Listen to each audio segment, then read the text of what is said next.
mercado por conta da minha marca, pela reputação que a empresa acumulou ao longo do tempo, pelo branding. Então eu mantenho o preço, mas como o custo é menor, a minha margem fica muito mais interessante. Esse é o melhor e o único caminho? Não, não é o melhor, tampouco é o único caminho, embora você olhando assim, sem muito compromisso, você vá ter a mesma percepção que eu, que parece que é o único caminho que boa parte dos gestores e boa parte das lideranças conhece. Qual é a segunda arena da competição? É o que é a arena que o Daveni chama de timing e know-how. Então tem a ver com a janela de oportunidade ali que a empresa consegue aproveitar para ocupar espaços, para lançar novos produtos, para aumentar o portfólio, para melhorar sua participação em determinados canais. Quando ela consegue ser ágil para aproveitar essas janelas de oportunidade, ela automaticamente se torna mais competitiva. E também tem a ver com o know-how, quanto ela conhece daquele mercado e consegue aplicar esse conhecimento para gerar coisas de maior valor. Aí entra a parte da inovação.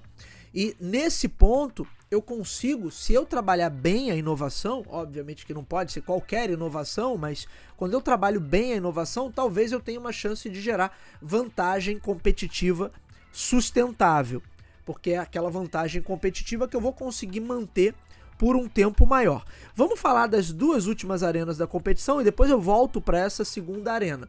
O Daveni classifica a terceira arena como a arena de barreiras de entrada, barreiras comerciais ou barreiras regulatórias já impostas por quem chegou primeiro em um determinado setor. Essas barreiras sempre foram muito importantes para você garantir que um determinado mercado, que um determinado ecossistema estivesse mais blindado da concorrência externa.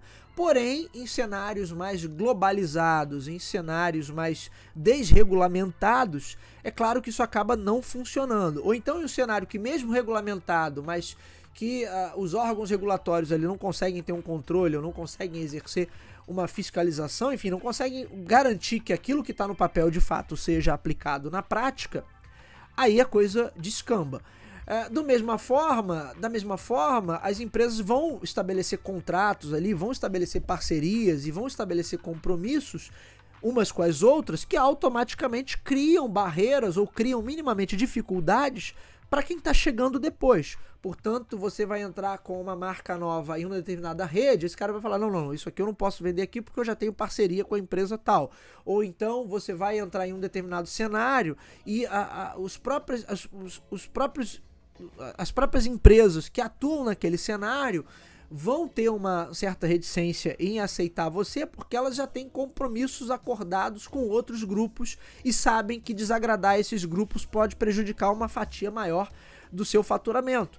Então elas vão também ser reticentes em relação a novas parcerias.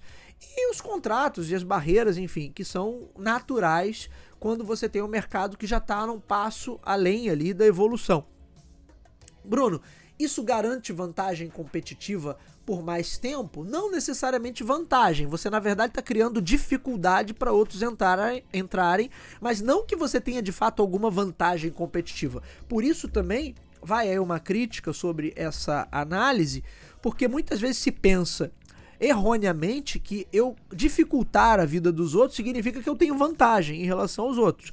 Então, pelo contrário, muitas vezes a empresa fica até arrogante diante desse tipo de cenário, ela não possui vantagem real nenhuma e ela só se garante enquanto tem determinados acordos, determinadas relações contratuais ou regulatórias que a protegem de alguma maneira.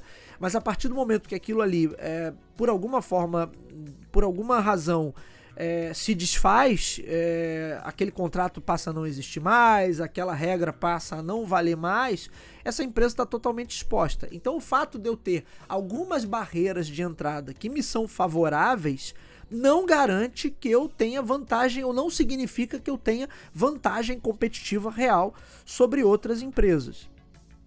E aí você chega à quarta arena da competição, que é o poderio financeiro, quer dizer, é o que o Daveni chama ali de deep pocket, bolso profundo, né? Significa que o cara tem muito recurso, tem muito dinheiro para gastar e ele pode manter essa competição num alto patamar de investimento fazendo com que outras empresas não consigam ir no mesmo ritmo porque elas não vão ter tantos recursos disponíveis. Ou ainda, mesmo que esse cara esteja perdendo o mercado e esteja em clara desvantagem porque a outra empresa possui uma capacidade de inovação maior, uma capacidade produtiva, uma capacidade comercial maior, mas esse cara tem recursos suficientes em caixa para aguentar o tranco, segurar as perdas, cobrir todo o prejuízo que ele venha a ter e ainda assim continuar operando e vir com força total